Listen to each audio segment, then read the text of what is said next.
This is Nightline, your open door to people and places, and this is Walter O'Keefe. Nightline invites you to listen in on NBC's award-winning science fiction series X-1.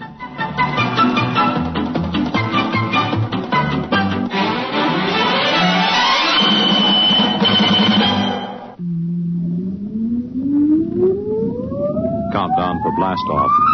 X-5, 4, 3, 2, X-1, fire.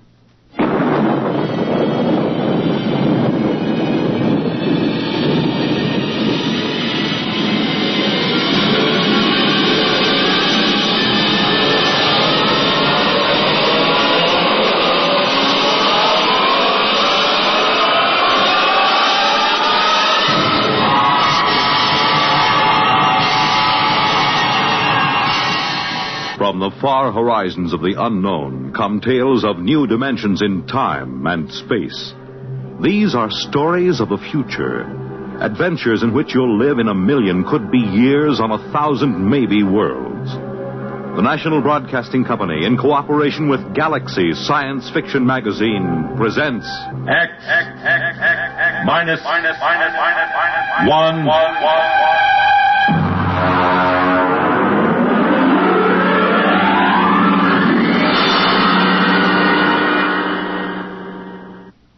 Tonight, Target 1. But first, hear this. The presents have been opened, the gifts enjoyed, and in the case of the kids, a few are already slightly battered. But NBC has one more holiday package for you, and it'll be delivered over this weekend on Monitor. There'll be the music of such bands as those of Guy Lombardo and Richard Maltby, punctuated by the antic commentary of Monitor's own Bob and Ray and Fibber McGee and Molly, and underscored by the up-to-the-minute reports of NBC's newsmen at home and abroad. From Friday night through Sunday midnight, Monitor will bring you another weekend of drama, music, news, and interviews. Of special interest to sports fans will be NBC's coverage of the Friday night fights, Saturday's blue-gray and north-south football games, and Sunday's National Football League Championship game. Use and enjoy Monitor, your weekend radio service. Yes, start your weekend right with Monitor on Friday nights, and stay with Monitor all weekend long over most of these same NBC stations.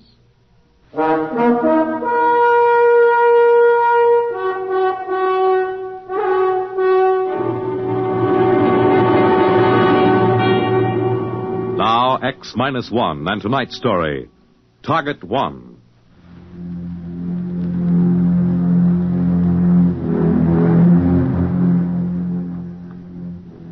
Headquarters of the World Council was in the ruined United Nations building in New York. It took me an hour to reach it, picking my way across the red-colored rubble that had once been a proud city. I was ushered into the office of the president of the council, a former Russian scientist named Melkov. It was hard to realize that only a few decades ago, these people had helped us destroy the world in an atomic war that left less than 100,000 people on the face of the globe. Come in. Dr. Marin. Yes. Good to see you, Doctor. Sorry I'm 2 days late. I had to land at Boston. It's the only airport operating. I understand. You want to sit down? Thank you. I suppose you are wondering what this is all about. Very little surprises me, Mr. President. Good. As you know, Doctor, the Great War of 1960 left very little of the human race. What it did leave, well, 2 billion corpses, 3 continents rotting and unlivable, and every survivor mutating. I believe you yourself have had children who could scarcely be called human. I'm sorry to be so blunt. Why did you send for me, Mr. President? Doctor, suppose I gave you an opportunity to do something extremely practical. Such as? A chance to prevent the destruction of our world, which took place 30 years ago. To prevent what has happened? To stop an atomic war? Yes. Would you do it? I'd sell my soul to the devil, Mr. President. You mean that? Yes. Doctor, what would you say was the most important scientific discovery of the 20th century? I suppose Einstein's equation. E equals mc squared. Exactly. This formula unlocked the atom. Without it, there would have been no atomic energy, and consequently, no bomb, no war. The formula did not cause the war, Mr. President, nor did the man who discovered it. He was one of the finest human beings who ever lived. A man utterly dedicated to the pursuit of peace and harmony. Yes, exactly. That is what will make your task so abhorrent, Doctor. What is this task, Mr. President? Quite simply, it is the murder of Albert Einstein. Are you insane? Perhaps. Only history will record that. But how in the name of heaven? Albert Einstein died in 1956. I am well aware of that. In order to commit this murder, Doctor, you will have to travel back in time. Travel back? You mean that... I mean that our scientists have succeeded in their experiments. Parachronon penetration has been achieved. It's fantastic. Yes, so were atomic energy and rockets to the moon and radio waves long before both of those. You're actually suggesting that I return to the early 20th century to commit a murder? Yes. But why Einstein? Why not the men who took his contributions and twisted them into ghastly inhuman weapons? Why not them? Because others would replace them. There are many minds so filled with contempt for their own lives that they would be willing to destroy others, so warped with hate that they might even enjoy the job. No, it must be Einstein. Well, then why me? Why not select some murderer, some fiend? Because you are a man of the highest morality. This task must not be performed by some twisted monster. It must be done by a man of integrity who fully realizes his responsibility. To do otherwise would be to degrade ourselves and our victim. Come here, to the window. Do you see that covered barge lying in the East River? Yes. That barge is the finest laboratory we could assemble. Inside it is the mechanism for complete K-meson penetration, maintaining a stable configuration. In effect, it is a floating time machine. You've tested it? It was tested last week. Professor Milton Waxman went back 40 years in time and returned. We cannot afford another test because our energy sources are limited. Will Waxman accompany me? Yes. He and one other. Well, Doctor, what is your answer?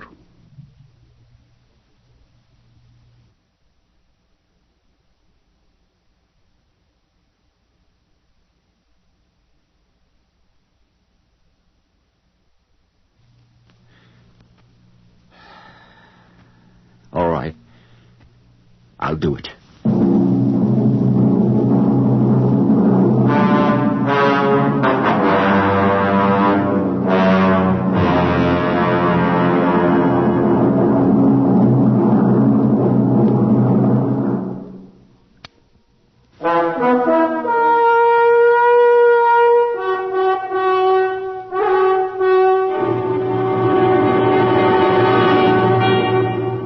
Back to X-1 and Target 1. That afternoon, I was taken aboard the barge in the East River.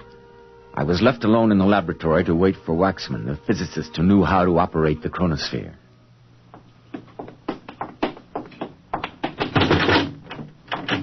Waxman, who is this? His name is John. John, this is Dr. Charles Moran. I know the doctor. I don't believe we've met. In my business, I have to know a lot of people I've never met. John is security. I see. He's going with us. To see there's no mistake. That's right, Doctor. Very well. I don't suppose murderers can be choosy about their companions. Before we go any further, here are some clothes that will be suitable to the time and place which is our destination. Please put them on, Doctor. While you're changing, I'll give you some background on the subject. Born Ulm, Germany, 1879. German citizen, religion Jewish. Became a Swiss citizen after graduation from Zurich Polytechnical Institution. Later migrated to the United States after Adolf Hitler came to power, with a price set on his head by the Nazis. Nobel Prize for Physics, 1921.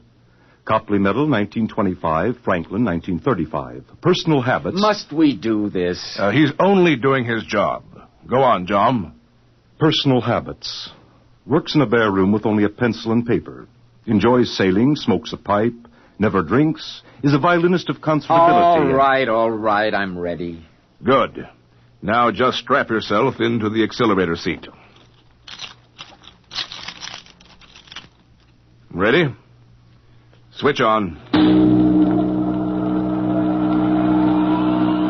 The sensation will be something akin to weightlessness, a disorientation and feeling of utter detachment. This will last until we have settled into a new orbital configuration. We will be able to monitor our time segment on the screen before us. May I ask our objective? Yes. The Polytechnicum at Zurich. Graduation ceremony in the year 1900. So young. He was already formulating the theory of relativity at this point, Doctor. We have no choice. It must be clean and thorough. Are you ready, gentlemen? Yes. Ready, Professor. Hold on. We will begin to whirl until we reach speeds where K-meson penetration is possible. Now.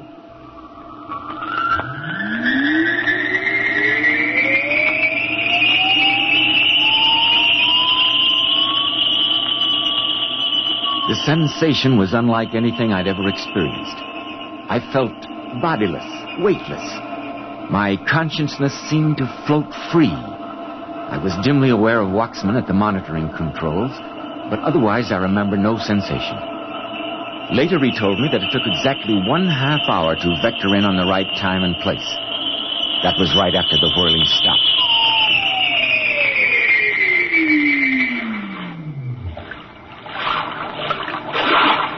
Marin, are you all right? Yes, I think so. John? I'm all right. Where are we? According to the monitor, our barge is at a dockside on the lake at Zurich. The year should be 1900. The time is 2:00. We have exactly 1 hour to accomplish our mission. Open the hatchway, John. Well? Fantastic. A different world. We can't waste any time. The graduation ceremony's at 3. Now let's go. Very well. Just a moment, gentlemen. Here, take these. What are they? Guns. We'll need them.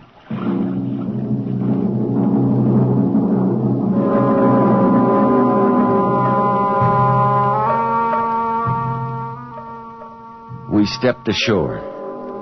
It was strange to see the world green and happy again after our red radioactive ruins. Eventually, we located a policeman who spoke some English. He directed us to the auditorium of the Zurich Polytechnical Institute where the graduation ceremony was in progress. Don't attract much attention. Take a seat in the rear. And now, it gives me great pleasure to present the diplomas of graduation to the members of the graduating class of the Zurich Polytechnic Institute. First, Mr. Hans Kindler, cum laude. Will you see him, John? Not yet. Next, Mr. Fritz. We will have to wait until they call him to the platform. Cum laude. Mr. Heinrich Weiss, valedictor. Are you ready? Miss Barbara Müller. Marin, you're the one who must do this. Are you ready? What? Schönbauer. Oh, yes, I am. I'm ready. Mr. Albert Einstein. That's him. Marin, shoot! Shoot! I can't do it. I can't. Give me that gun. Come on! We've got to get out of the barge! Now hurry! Stop them! Stop them! They killed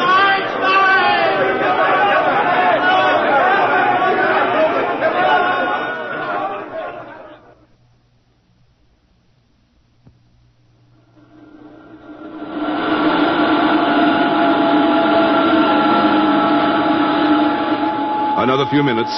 What do you suppose it will be like? What? Our world, the one we left.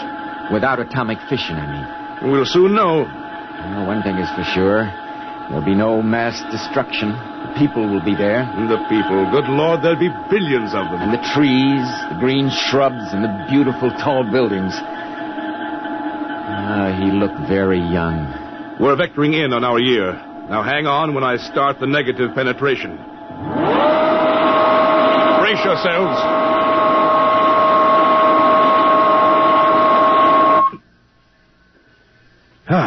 According to calculations, we should be back in the East River on the same day we left. The world will be as it would have been if Einstein had never existed. Open the hatch, John. Look at that. The city. New York is whole again. No ruins, no rubble. Those buildings are magnificent. Look at the trees and the parks. Moran, we've done it. It was worth it. We've done it. Yes, we've done it.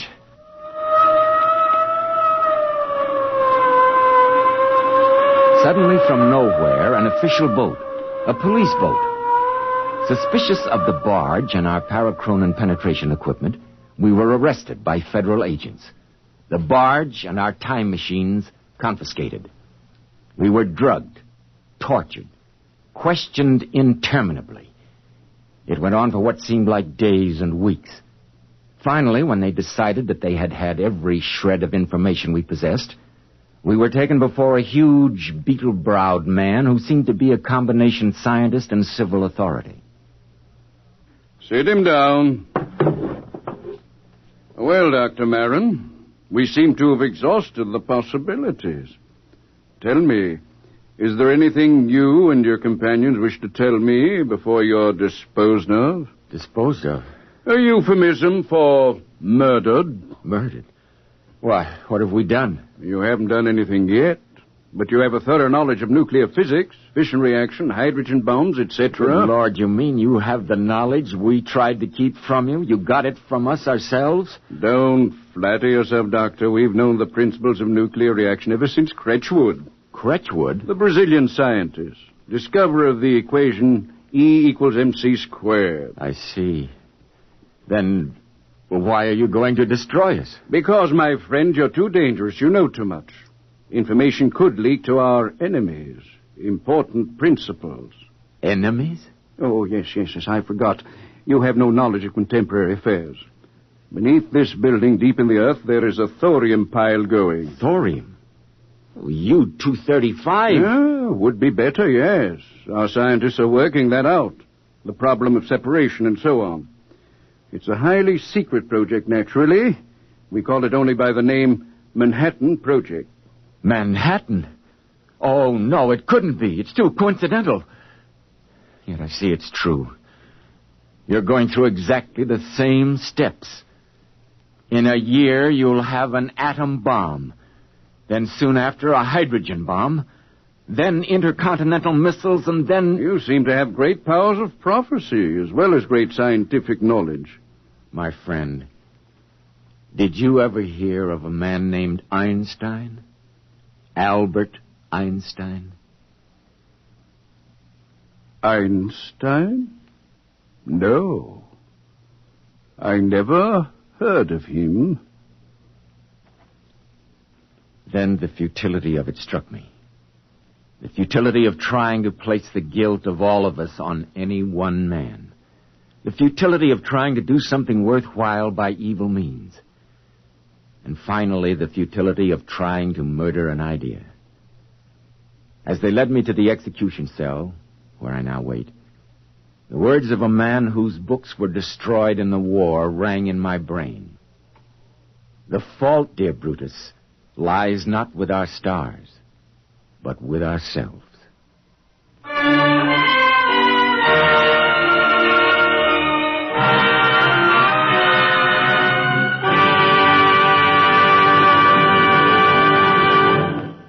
Fred Collins again. I'll have another word about X-1 in just a moment.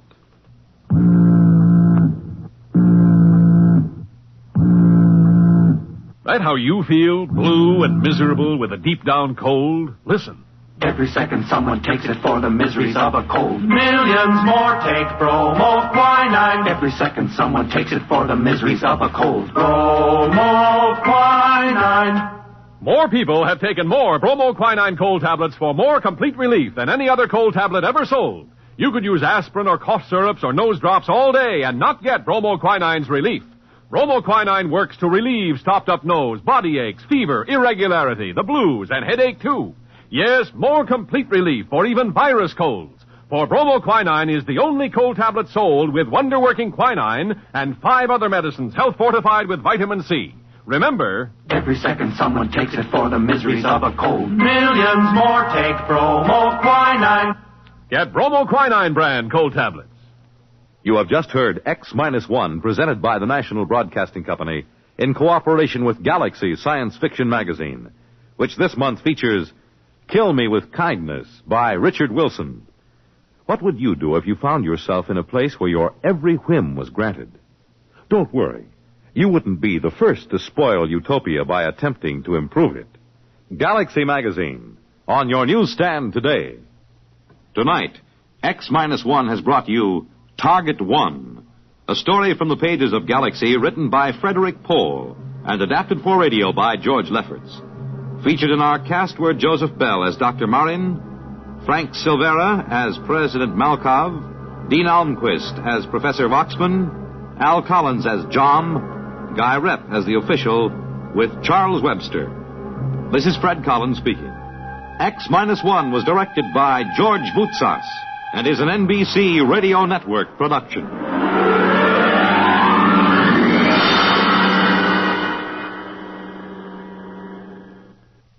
Walter O'Keefe is your guide to new worlds of nighttime.